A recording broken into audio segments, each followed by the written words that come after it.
네, 봄빛이 아주 완연한 계절이 찾아왔습니다. 저는 봄의 경이로움, 봄의 신비로움은 생명이 되살아나는 부활의 기적에 있다고 생각합니다. 봄은 부활의 기적을 연출하는 그런 시즌입니다. 종교개혁자인 마르틴 루터가 남긴 유명한 말 가운데 그는 이런 말을 남겼습니다. 봄에 돋아나는 나무 잎사귀마다 하나님은 부활의 약속을 새겨놓으셨다. 봄에 돋아나는 나무 잎사귀마다 하나님은 부활의 약속을 새겨놓으셨다. 이 봄의 시즌, 우리가 피어나는 꽃잎들을 바라보면서 우리는 생명의 기적과 부활을 체험합니다. 우리 인생 가운데도 우리의 삶에 이렇게 부활되는 기적을 체험할 수 있다면 얼마나 좋을까요? 성경은 그것이 가능하다고 가르칩니다. 우리 인생이 다시 부활하는 그 마당을 가리켜서 성경은 교제의 마당이다 이렇게 가르칩니다. 교제는 단순한 그냥 서로 인사하고 미소를 주고받는 그 정도의 차원에서 성경의 교제는 끝나지 않습니다. 성서가 가르치는 진정한 교제는 인생을 바꾸고 그리고 삶의 부활을 가져다 줄 위대한 약속을 포함합니다. 이것이 바로 교제의 기적 혹은 코이노니아의 기적이라고 부릅니다. 우리 교회가 위치하고 있는 이 분당 지역에서 인생의 마지막 시간을 살다가 이 분당에서 소천하신 우리 한국 민족이 사랑하는 시인 가운데 김춘수 시인의 꽃이라는 시를 아마 여러분 기억하실 것입니다. 다시 한번 들어보시죠.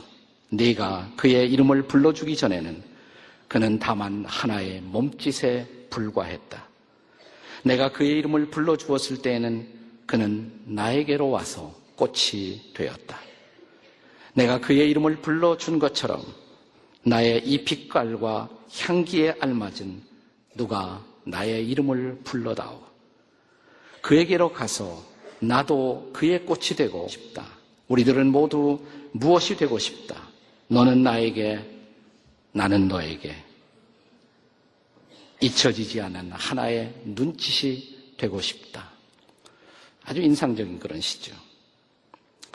이 시의 내용을 저는 읽으면서 이것이야말로 우리 그리스도인들이 사모하는 그리고 성경이 가르치는 인간의 만남의 기적 그리고 교제의 기적을 가장 적절한 시어로 그리고 꽃의 언어로 표현하지 않았는가 이런 생각을 했습니다. 우리가 살고 있는 이 시대를 가리켜서 우리는 소위 미 제너레이션이라는 말을 사용합니다. 미, 나밖에 모르는 세대, 지극히 이기적인 세대. 그래서 우리의 만남이라는 것은 아주 피상적이고 형식적이고 감각적인데 그치고 있습니다. 근데 이런 사람들이 1세기를 살던 초대교회 그리스도인들처럼 예수님을 만나면 그리고 성령을 체험하면 놀랍게 내 앞에 서 있는 사람을 타인으로 의식하는 것이 아니라 그 사람의 깊은 내면에 관심을 갖기 시작합니다. 그리고 그를 위해 기도하기 시작합니다. 그리고 함께 손을 잡고 기도하고 함께 예배하면서 우리는 인생의 깊은 소통을 시작합니다.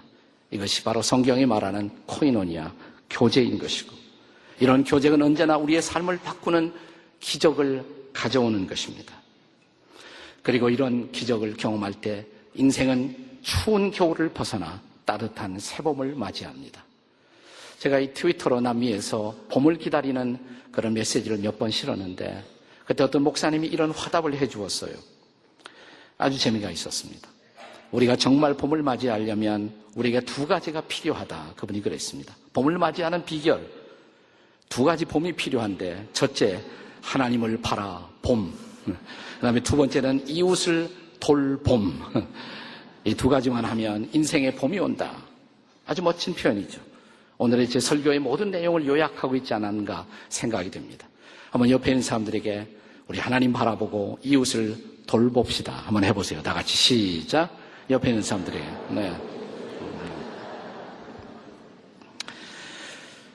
오늘 본문의 텍스트는 히브리서 10장 23절부터 25절까지입니다. 본문의 상황은 1세기에 아주 추운 삶의 역사의 환경 속에서도 성도의 교제를 통해서 인생의 에너지와 비전과 그리고 영적인 힘을 얻던 그리스도인 공동체가 핍박에 직면하기 시작합니다. 로마의 황제들을 통해서 핍박을 받고 그리스도인들이 흩어지는 위기를 경험합니다. 오늘 본문에서도 그런 위기를 실감할 수 있는 몇 가지 단서들을 볼 수가 있습니다. 23절에 보시면 믿는 도리의 소망을 움직이지 말고 굳게 잡아라. 소망을 움직일 만한, 우리의 소망을 빼앗길 만한 어떤 사건이 그들에게 경험되고 있었다는 것을 가르치고 있습니다. 25절에는 모이기를 패하는 어떤 사람들의 습관과 같이 하지 말고, 잘 모이던 그들이 더 이상 모임을 기피하는 현상이 생깁니다. 그들의 목숨을 보존하기 위해서 더 이상 교회의 모임을, 예배를, 그리고 성도의 교제를 포기하기 시작한 것입니다. 이때 성경의 기자를 통해서 바로 이 말씀이 주어집니다. 너희들은 모이기를 피하는 어떤 사람들의 습관을 담지 말고 그날이 가까움을 볼수록 더욱 모이기를 힘쓰라고. 그러면서 모일 때마다 서로 돌아보아 사랑과 선행을 격려하라고 가르치고 있는 것입니다. 자, 옛날에는 핍박 때문에 모임이 어려웠지만 지금 이 시대의 사람들에게, 우리들에게 한국적 상황 속에서 우리에게 적어도 신앙의 박해는 없죠. 오히려 오늘 우리가 모임을 기피하는 이유는 지나친 세속화 때문에, 우리가 해야 할 일들이 너무 많기 때문에 오히려 서로가 서로를 돌아보는 진솔한 교제를 기피하고 있는지도 모르겠습니다. 나 성경은 아직도 이 교제는, 성도의 교제는 우리의 삶을 살리는 가장 중요한 기적의 마당이라고 가르칩니다. 자, 이런 성도의 교제가 가져다 줄 수 있는 기적, 그 기적은 무엇일까요? 교제가 가져올 수 있는 기적, 첫 번째로 진지한 교제는 사랑의 기적을 낳습니다. 진지한 교제가 있는 곳에 사람들은 사랑에 눈뜨고 진정한 사랑의 기적을 경험하게 되는 것입니다. 우리는 흔히 교제 그러면 내 마음이 통하는 사람, 내가 좋아하는 사람, 내가 사랑하는 사람을 만나면 교제가 된다 이렇게 생각합니다. 근데 성경은 그것을 역으로 거꾸로 가르칩니다. 내가 좋아하는 사람이 아닐지라도 내가 진지한 교제를 시작하면 그 대상을 사랑할 수가 있다는 것입니다. 사랑하게 된다는 것입니다. 그러니까 사랑보다 앞서서 교제가 먼저 필요하다는 사실을 역설하는 것입니다. 그래서 오늘 본문에도 서로 돌아보아 사랑과 선행을 격려하라 이렇게 기록하고 있는 것입니다. 여기 오늘 본문에 사용된 사랑이라는 단어는 그냥 단어가 아니라 히라보의 아가페라는 단어가 쓰여집니다. 아가페. 이것은 단순한 감상적인 사랑이 아니라 우리의 이기심을 깨트리고 이웃의 유익을 추구하기 위해서 기꺼이 희생을 감내하는 사랑, 그것이 바로 아가페의 사랑이죠. 제가 남미에서 돌아오자마자 우리 교회 스텝에게 재미나는 얘기를 들었어요. 일본의 재난의 소식을 듣고 우리 교회에서도 그 재난 헌금을 했는데 어떤 분이 연락을 해왔대요. 그 연락은 뭐냐면 갑자기 일본이 독도가 자기 땅이라는 소식을 듣고 헌금 취소하겠습니다. 돌려주십시오 그랬대요. 여러분, 그래도 헌금해야 돼요. 얄밉죠, 밉죠. 그래도 일본을 사랑해야 합니다. 그것이 아가페의 사랑입니다. 그들이 진정으로 깨달아 주님 앞에 설 때까지 그들의 유익을 위해서 그들이 우리를 이해하는 것 상관없이 베푸는 사랑, 그것이 바로 아가페적 사랑의 본질입니다. 나와 전혀 상관이 없어 보이는 어떤 낯선 타인, 다른 사람을 사랑한다는 것, 그 자체가 기적이죠. 사랑은 기적입니다. 그런데 교제가 바로 이런 사랑의 기적을 우리에게 가능하게 할 수가 있다는 것입니다. 이런 교제를 통한 사랑의 기적을 우리 시대에 증언한 탁월한 한 사람으로 우리는 제가 설교할 때 종종 인용하는 예일대학과 하버드에서 가르쳤던 사제 헨리 나우엔을 여러분은 생각해 보실 수가 있습니다. 이분은 하버드 대학에서 신학과 심리학을 가르치다가 어느 날 갑자기 그는 교수직을 포기합니다. 그리고 캐나다 토론토 근교에 있는 장애인 몇 사람이 살고 있는 데이브레이크 공동체라는 속에 들어가 장애인들을 섬기는 삶을 시작합니다. 그가 이 공동체 안에 들어갔을 때 첫 번째 사인이 뭐냐면 한 사람, 아담이라는 이름을 가진 20대 후반에 정신지체하였던 중증 장애인 아담 아네트라는 이름을 가진 한 사람이 그에게 할당되어서 그를 섬기는 일을 그가 시작합니다. 헨리 나우엔을 아는 사람들이 거기 왔다가 이 기막힌 광경을 보고 묻습니다. 당신이 꼭 그래야만 했었느냐고. 하버드에서 위대한 미래를 가진 탁월한 천재들을 가르침으로써 당신이 기여할 수 있는 수많은 가능성을 접고 여기 와서 이렇게 사는 거 정말 가치가 있는 일이냐고. 그 말의 배경 속에는 물론 장애인들을 섬기는 것이 나쁘지는 않지만 그러나 이것이 자기 인생을 투자할 만한 그렇게 가치가 있는 일이냐는 것을 그에게 묻고 있었던 것입니다. 헨리 나웨이는 이렇게 대답합니다. 당신들 보기에는 부담스러운 한 사람의 정신장애인일지 모르지만 나는 내 앞에 있는 아담이라는 친구, 이 아담이라는 이 친구를 통해서 또 이 아담을 통해서 나는 놀랍게도 살아계신 내 주님 그리스도를 만나고 있습니다. 예수님이 이 땅에 오실 때 그는 권세와 힘을 가진 자가 아니라 연약함의 옷을 입고 오신 그 예수님을 바로 이 아담이라는 이 친구를 통해서 저는 새롭게 만나고 경험하고 있으니까요. 이 친구 아담을 보십시오. 이 친구에는 여러분 같은 마음의 산란함이 없습니다. 집착도 없습니다. 탐욕도 없고요. 욕심도 없고요. 나는 처음에 내가 이 친구를 돌보고 섬긴다고 생각을 했는데 어느 한순간 나는 이 친구가 나를 돌보고 있는 것을 느낍니다. 그가 나의 스승이 되고 있는 것을 느낍니다. 그가 나의 작은 그리스도가 되어 있는 것을 나는 지금 경험하고 있습니다. 이렇게 헨리 나웨인이 돌보던 이 청년 아담 아네트는 34살에 세상을 떠나갑니다. 그가 섬겼던 그 사람이 시체가 되어 누워있는 광경을 그 앞에 보면서 붓을 들어 그런 이런 고백을 하고 있습니다. 이 사람 아담 아네트, 그는 저 영원한 세계에서 하나님의 영원한 사랑을 전달하기 위한 특별한 메신저로 나를 위해 하나님이 이 땅에 보내주셨던 사람이라고. 사제이지만 역시 내 마음속에 어두운 상처를 갖고 살고 있는 나를 위해서 하나님이 보내주신 이 사람, 그는 이제 자기의 미션을 마치고 하나님께로 돌아간 것이라고. 나는 이 거룩한 죽음의 신비 앞에서 아담을 통해서 보내주신 하나님의 특별한 사랑을 경험하고 있다고. 사랑하는 여러분, 이것이 바로 교제의 기적, 피상적인 교제가 아니라 깊은 인간의 내면을 통해서 사람을 만나는 교제의 기적의 비밀인 것입니다. 나웨인이 쓴 책 가운데 짤막한 책인데 이런 경험을 하나의 책자로 엮은 책이 바로 그 제목이 아담이에요. 아담, 부제가 하나님이 사랑하시는 자. 이 책의 마지막 페이지, 130페이지의 끝 마무리 부분을 제가 직접 읽어보겠습니다. 한번 들어보시죠. 나는 예수님의 삶에 대해서 듣고 읽었지만 나는 그분에게 손을 대거나 그분을 직접 얼굴로 뵐 수는 없었다. 하지만 나는 내 앞에 있는 아담이라는 이 친구에게 손을 댈 수가 있고 그를 볼 수가 있었고 그에게 다가갈 수가 있었다. 그를 목욕시키고 그를 면도시키고 그의 이를 닦아줄 때 나는 육체적으로 그를 터치하고 만졌다. 나뿐만 아니라 이 공동체에 있는 다른 이들이 함께 그의 안마를 시켜주고 체조를 시켜주고 수영장과 목욕탕에서 그의 곁에 앉아 있으면서 우리는 그를 만졌다. 그의 부모도 그를 만졌다. 우리 공동체 안에 있는 식구들 모레이, 캐시, 브루노도 그를 만졌다. 우리가 한 일은 그것, 만지는 일, 그것이 전부였다. 그를 만진 것. 그런데 그를 만지는 순간 우리는 성서에 나타난 예수님의 이야기를 이해하기 시작했다. 손을 대는 자는 성하리라, 온전해지리라. 우리는 이 친구 아담에게 손을 댄 모든 사람마다 자기 인생의 어느 부분인가가 온전해지는 것을 경험했다. 아담이 우리 모두를 치료한 것이다. 이것이 바로 교제의 기적인 것입니다. 교제는 일방적인 것이 아닙니다.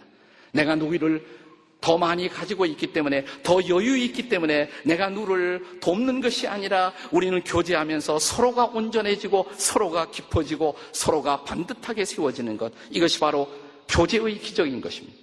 이것이 바로 사랑의 기적인 것입니다. 이 교제를 통해서 우리는 진정한 주님이 가르치신 아가페의 사랑에 눈을 뜨는 것입니다. 사랑하는 여러분, 저와 여러분이 모두 함께 이런 주님의 사랑 앞에 눈을 뜨는 교제의 기적이 일어나기를 주의 이름으로 축원합니다.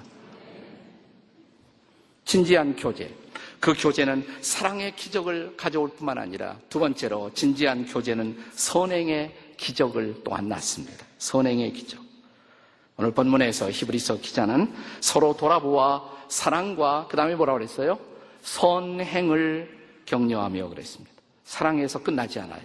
사랑에서 한 걸음 더 나아가 구체적인 선행을 강조합니다. 여러분, 성경은 누누이 반복적으로 계속해서 자기의 선행을 통해서 구원받을 사람은 아무도 없다 이렇게 말합니다. 인간의 최선의 선행도 하나님 앞에 미칠 수가 없는 것입니다. 선행으로 구원받을 사람은 아무도 없습니다. 오직 십자가에서 우리의 죄를 담당하시고 죽으시고 부활하신 그리스도를 믿음으로써만 구원을 얻습니다. 그러나 성경의 스토리는 거기서 끝나지 않습니다. 예수 믿고 구원받은 사람들에게 구원의 증거로 성경은 이제 선행을 요구하고 있다는 것입니다. 구원받은 사람들에게 선행이 따라와야 한다는 것입니다. 그것이 우리의 삶의 진정한 열매이어야 한다는 것입니다. 오늘 한국 기독교가 이 세상 속에서 손가락질을 받고 오히려 비판을 면하지 못하고 있는 중요한 이유는 우리에게 바로 이 선행의 모습이 보이지 않기 때문입니다. 교회 공동체도 자신을 희생하는 이 모습을 보여주지 못하고 있기 때문인 것입니다. 그래서 오늘 우리는 우리 자신의 왜소한 모습을 안고 세상 앞에서 할 말을 잃어버린 부끄러운 모습으로 서 있는 것입니다. 그러나 성경은 정말 예수를 만나고 예수를 경험하고 성령을 경험한 사람들에게 이제 선행의 자리에 설 것을 요구합니다. 우리가 제일 많이 자주 외우는 성경 말씀 가운데 에베소서 2장 8절에 보시면 너희가 그 은혜를 인하여 믿음으로 말미암아 구원을 얻었다. 믿음으로 구원을 얻는다. 근데 거기서 끝나지 않죠? 네, 이어지는 말씀 에베소서 2장 10절을 다 같이 한번 읽겠습니다. 자, 에베소 2장 10절 다 같이 읽어요. 시작. 우리는 그의 만드신 바라 그리스도 예수 안에서 선한 일을 위하여 지으심을 받은 자니 이 일은 하나님이 전에 예비하사 우리로 그 가운데 행하게 하려 하십니다. 우리가 지음받은 목적, 우리가 구원받은 목적, 선한 일을 위해서 하나님이 준비하신 선한 일 가운데 살아가도록 주께서 우리를 구원해 주셨다는 것입니다. 같은 맥락에서 강조되는 말씀 디도서 2장 14절을 한 번 더 읽어보겠습니다. 디도서 2장 14절입니다. 다 같이 읽습니다. 시작.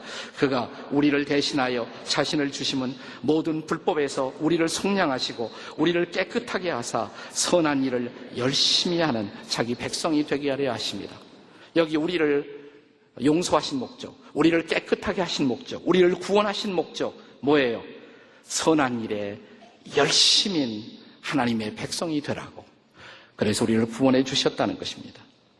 초대교회가 지금 이 시대의 교회들보다 사이즈는 적었지만 그러나 1세기의 세계에 기독교가 위대한 영향력을 끼칠 수 있었던 가장 중요한 원인은 뭘까? 우리에게 없는 교제가 있었어요. 지금 우리가 경험하지 못하는 교제가 있었어요. 자, 초대 그리스도인들의 교제, 1세기 그리스도인들의 교제하는 모습 사도행전에 잘 나타나 있습니다. 사도행전 2장의 마지막 대목을 한번 읽어보시면 자, 사도행전 2장 42절을 먼저 한번 읽어보겠습니다. 2장 42절 시작. 그들이 사도의 가르침을 받아 서로 교제하고 떡을 떼며 오로지 기도하기를 힘씁니다. 근데 이 구절만 보면 오늘 우리의 교제와 1세기 성도들이 교제하는 모습이 크게 다르지 않아요. 우리도 말씀의 가르침, 성경의 가르침을 나누고 있죠. 모일 때마다. 또 우리도 함께 떡을 떼고 우리 특별히 가정 모임, 우리들의 목장교회 모임에서 함께 우리가 밥을 먹지 않습니까? 또 함께 기도합니다. 거기까지는 다르지 않아요. 그런데 이어지는 말씀, 우리가 하지 못하고 있는 부분입니다. 그들은 함께 모이는 교제하는 식구들 가운데 그들의 필요를 봤을 때 그들은 그들의 재산과 그들의 소유를 자발적으로 팔았다는 것입니다. 자기의 전적인 희생을 통해서 이웃을 도왔다는 것입니다. 그들은 함께 이웃을 내 몸처럼 사랑하는 구체적 실천이 그들에게 있었다는 것입니다. 자, 그때 이런 초대교회가 그 당시 세상에서 가져왔던 임팩트, 그 놀라운 충격을 한번 보십시오. 자, 사도행전 2장 47절이 마지막 구절입니다. 같이 읽겠습니다. 2장 47절 시작. 하나님을 찬미하며 또 온 백성에게 칭송을 받으니 주께서 구원받는 사람들을 날마다 더하게 하시니라. 네. 초대 그리스도인들은 핍박도 받았습니다. 나 핍박만 받은 것이 아니에요. 칭송을 받았습니다. 불신자들이 그리스도인들을 보면서 저들은 확실히 우리와 다르다. 그들도 부인할 수 없는 삶의 퀄리티를 그리스도인들의 삶 속에서 보고 있었던 것입니다. 그리고 그들은 스스로 제 발로 그리스도인들에게 찾아왔습니다. 그리고 구원의 길을 물었습니다. 그래서 그리스도인들을 통해서 구원받는 사람들이 날마다 일어나기 시작했습니다. 이것이 바로 초대교회가 일으키고 있었던 기적인 것입니다. 교제의 기적입니다. 선행의 기적이라고 할 수가 있습니다. 그러나 이런 선행의 기적, 선행의 카테고리를 우리가 불쌍한 이웃을 물질적으로 돕는 그 차원에만 묶어두실 필요는 없습니다. 성경이 가르치는 선행의 궁극적인 목표는 서로가 서로를 온전하게 세우는 것입니다. 이미 헨리 나웬이 섬겼던 아담이라는 한 청년의 케이스를 통해서 본 것처럼 우리가 교제하면서 서로가 서로를 세우고 서로가 서로를 영적으로 격려하면서 마침내 하나님이 기뻐하시는 인생으로 하나님 앞에 서는 것, 이것이 바로 하나님이 기대하시는 선한 삶의 궁극적인 그림인 것입니다. 이런 성도의 교제의 가장 아름다운 모습을 시편 기자는 이렇게 아름다운 말로 우리에게 노래해 주었습니다. 시편 133편 1절입니다. 우리 같이 읽어요. 시편 133편 1절 다 같이 시작. 보라, 형제들이 서로 연합하여 동거함이 어찌 그리 선하고 아름다운고. 형제들의 교제가 어찌 그리 아름다운고 어찌 그리 선한고. 하나님 우리에게 보시고 싶어하는 선한 모습, 그것은 이렇게 우리가 피차가 피차를 서로 돌아보면서 함께 사랑을 나누는 모습, 그리고 함께 영적으로 성숙해가는 모습, 이것이 하나님이 기대하는 선한 교제의 그림인 것입니다.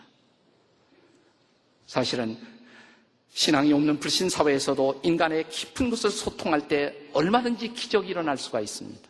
이런 소통을 통한 기적, 이런 기적을 최근에 영화를 통해서 만들어져 전 세계 영화를 좋아하는 사람 사이에 커다란 화두를 만들고 있는 영화가 있죠. The King's Speech, 왕의 연설. 보신 분들 한번 손 들어봐요. 좀 되시네요. 왕의 연설. 저는 비행기 타고 오다가 비행기 안에서 봤어요. 이게 신문에 나던 영화가 비행기 안에서 해주는 거예요. 그래서 무심코 그냥 가벼운 마음으로 영화를 임했습니다. 근데 갈수록 심각해지더라고요. 영화가 끝났을 때 제 눈은 흥건히 젖어 있었고 저는 이렇게 나도 모르게 말하고 있었습니다.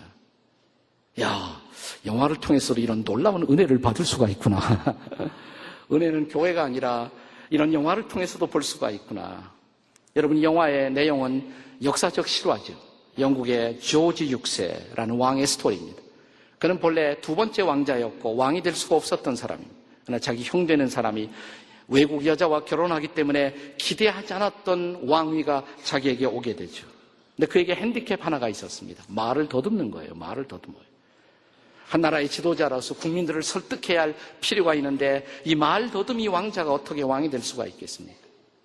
실험 삼아 왕이 시켜보았던 영국 국제 박람회가 열렸을 때 일단 박람회에 온 사람들을 환영하는 환영사를 스피치를 그에게 맡겼을 때 그는 몇 마디 하다가 더듬거리면서 비참하게 실패해버리고 말죠. 이런 사람이 어떻게 왕이 될 수가 있습니까? 그래서 왕비였던 엘리자베스가 자기 남편을 돕기 위해서 유명한 의사들을 초청해서 도움을 시도했지만 그 시도가 다 실패하지 않습니까? 그때 한 소식을 듣습니다. 호주에서부터 건너온 과거에 연극 배우였던 사람, 그러나 정상적이 아닌 그런 방법으로서 사람들을 치료하지만 신기하게 치료에 효과가 있다는 괴짜 언어 치료사였던 라이오넬, 그냥 애칭으로 로그라는 사람, 그 사람을 소개받습니다. 그래서 이제 이 언어 치료사와 왕자의 만남이 이루어집니다. 그때 이 치료사는 이렇게 말합니다. 내가 당신을 고칠 수가 있는데 두 가지 조건에 동의해야 한다고. 하나가 뭐예요? 당신과 내가 수직 관계에서 높으신 분으로 있으면 난 당신을 치료할 수가 없다고. 우리는 친구가 돼야 된다고. 내가 지금부터 당신의 first name을 부르겠다고. 전하, 폐하 이런 거 안 부르고 그냥 엘버트라는 이름이었는데 버티, 당신의 이름을 애칭으로 이렇게 부르겠다고. 당신은 나를 로그라고 부르라고. 그러면 이 치료가 가능할 수 있다고. 그리고 또 하나는 마음을 열어야 한다고. 당신의 마음을 열어서 우리는 함께 인생을 이야기해야 된다고. 여러 가지 기복적인 여러 가지 이제 사건들이 생기면서, 그러나 서서히 두 사람은 진짜 친구가 되어가기 시작합니다. 자, 어느 날 이렇게 말합니다. 이 치료사가 이 왕자에게 버티에게 버티 욕하고 싶으면 욕을 하라고. 네, 마음에 묻어두지 말고. 그래서 갑자기 욕을 하기 시작해요. 네. 근데 욕을 할 때는 더듬지 않고 정확하게 해버리는 거예요. 다 쏟아내라고, 욕을 하라고, 욕하고 싶으면 욕을 해야 된다고. 그리고 소리치고 싶으면 소리를 지르라고, 함께 소리 지르고. 그리고 노래하고 싶으면 노래를 하라고, 춤추고 싶으면 춤을 추라고. 그래서 이 치료사와 왕자는 함께 서로 뒹굴고 함께 소리치고 함께 노래하게 하면서 서서히 왕자는 자기의 깊은 내면의 세계를 열기 시작하죠. 열기 시작해. 어렸을 때 유모에게 학대받은 이야기를 처음으로 합니다. 그리고 아버지가 자기가 왼손잡이라고, 왕자가 왼손잡이하면 어떻게 하느냐고, 그 무서운 아버지의 꾸중을 받으면서 그는 주눅 들리고 말을 더듬기 시작하는 것입니다. 그런 자기의 과거의 이야기를 말하면서 그는 울기 시작합니다. 그리고 그는 치료받기 시작합니다. 그는 새로워지기 시작하는 것이에요. 드디어 그가 왕위에 오르죠. 이제 왕위에 오릅니다. 자, 왕위에 오르자마자 이제 독일의 히틀러가 이 침공을 시작하게 되고, 그래서 대영 제국의 국민들을 선택해서 이제 선전포고를 해야 돼요. 국민들을 설득해야 하는 이 위대한 역사적인 히스토릭 스피치를 시작해야 하는 마당, 그는 다시 떨기 시작합니다. 라디오 앞에서 전 국민을 향한 대국민 연설을 시작하는데, 그때 이 치료사인 로그가 그 앞에 서서 이렇게 말합니다. 긴장을 풀라고. 내가 앞에 있지 않느냐고. 당신의 친구인 내가 앞에 있지 않느냐고. 나를 보라고. 내게 얘기하라고. Speak to me. 그냥 나한테 얘기하라고. 그러면서 마치 오케스트라를 지휘하듯 지휘를 시작하잖아요. 잘한다고. 잘한다고. 계속 얘기하라고. 그래서 성공적으로 그 스피치를 끝냅니다. 영국 국민들은 이 위대한 전쟁에 대한 그들의 헌신을 결의하게 됩니다. 이 마지막 광경을 보다가 저는 갑자기 이 왕 앞에서 마치 오케스트라를 지휘하듯 지휘하면서 왕을 격려하고 있는 치료사의 모습을 보면서 제 얼굴에 또 하나의 영상이 떠올랐어요. 20대 초, 제 인생에는 앞길이 보이지 않았습니다. 아버지는 행방불명이 되고 제 인생은 모든 꿈을 꺾인, 도대체 앞길이 보이지 않던 그 시절 내게 찾아왔던 치료사, 그분은 바로 예수 그리스도였습니다. 나는 처음으로 예수님을 배우고 알기 시작하면서 그분 앞에 내 가장 아무에게도 열지 않았던 내 속을 열기 시작했습니다. 나는 그분 앞에 내 인생의 좌절을 토해냈고 내 고통을 말하기 시작했고 내 눈물을 그분 앞에 쏟기 시작했고, 그리고 그분은 내 마음을 만지기 시작했습니다. 저는 티네이저 시절 친구가 없었습니다. 별로 없었습니다. 그런데 예수님이 내 친구가 된 그 순간 예수님을 사랑하는 친구들이 제 인생 속에 들어오기 시작했습니다. 그들은 나의 푸념을 받아주었고 나의 독백을 받아주었고 나를 격려하기 시작했고, 나는 이 교제 속에서 나는 새로운 미래를 꿈꾸기 시작했습니다. 새로운 인생의 비전을 보기 시작했습니다. 그리고 나는 예수 그리스도를 전하고 싶은 강력한 충동에 사로잡히게 되었습니다. 이것이 저로 하여금 복음을 전하는 일에 헌신하게 되었고, 지나간 40년간 부족하지만 예수 그리스도의 복음을 전하는 일에 쓰임을 받는 인생을 살아올 수 있었던 것, 나의 치료자 예수 그리스도께서 내게 찾아왔던 때문입니다. 그리고 그 예수님의 친구였던 사람들이 내게 와서 나를 받아주고 그리고 내 푸념을 들어주고 내 손을 붙잡아주고 함께 기도했던 우리들의 교제, 그 교제의 마당 속에서 저는 벌떡 일어섰습니다. 그 교제의 마당에서 저는 새로운 미래를 보았습니다. 그 교제의 마당에서 일어서면서 저는 새로운 인생의 비전을 꿈꾸기 시작한 것입니다. 이것이 바로 교제의 기적입니다. 오늘 여러분에게 이 기적이 필요하지 않습니까? 주일날 1시간 나와갖고서는 그냥 이 예배만 드리고 가서는 이런 기적이 일어나지 않습니다. 우리 교회는 그래서 주간 중에 모이는 10명 미만의 소그룹 교제 안에 들어가라고, 목장교회 모임 안에 들어가라고. 이 정도의 인원이면 거기서 10명 미만의 사람들이 진솔하게 내 인생을 말할 수 있잖아요.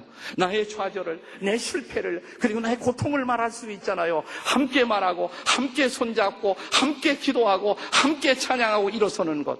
이 목장교회는 이런 교제의 기적을 만드는 마당인 것입니다. 여러분, 아직 주일날 교회만 나오시고 목장교회에 참여하지 않은 분들, 이제야말로 이 소그룹 목장 안에 들어가십시오. 거기서 우리의 마음을 만지시는 주님, 우리의 치유자, 우리의 구원자, 그리고 우리의 삶의 새로운 꿈을 주시는 성령을 경험하는 놀라운 기적이 우리 가운데 일어나기를 주의 이름으로 축원합니다. 그러면 새로운 인생이 열릴 것입니다. 그리고 우리 인생은 기적을 경험할 것입니다. 이 교제의 기적, 이것이 이 봄을 만나는 우리의 새로운 봄의 기적이 되시기를 주의 이름으로 축원합니다. 기도하시겠습니다. 기도해도 마음이 여전히 답답하고 눌려있는 분들, 하나님, 당신의 자녀들이, 당신의 아들들이, 딸들이 힘들어하고 있습니다. 아파하고 있습니다. 오셔서 저들의 마음을 만져 주시옵소서. 저들을 좌절하게 만들고 저들을 포기하게 만드는 좌절과 포기의 영들은 떠나갈지어다. 부활의 영이여 임하여 주시옵소서. 저들을 다시 살려 주시옵소서. 새로운 꿈을 꾸게 해 주시옵소서. 새로운 내일을 보게 해 주시옵소서. 그리고 저들을 위해서 주께서 준비하신 놀라운 미래가 있다는 것을 보여주시옵소서. 함께 손잡고 기도할 수 있는 친구들을 보내주시옵소서. 함께 교제할 수 있는 목장교회를 주신 것을 감사합니다. 우리들의 목장 안에 들어가서 다시 이 봄철에 위대한 생명의 기적을 체험하게 도와주시옵소서. 우리 주 예수 그리스도의 존귀하신 이름으로 기도드립니다. 아멘.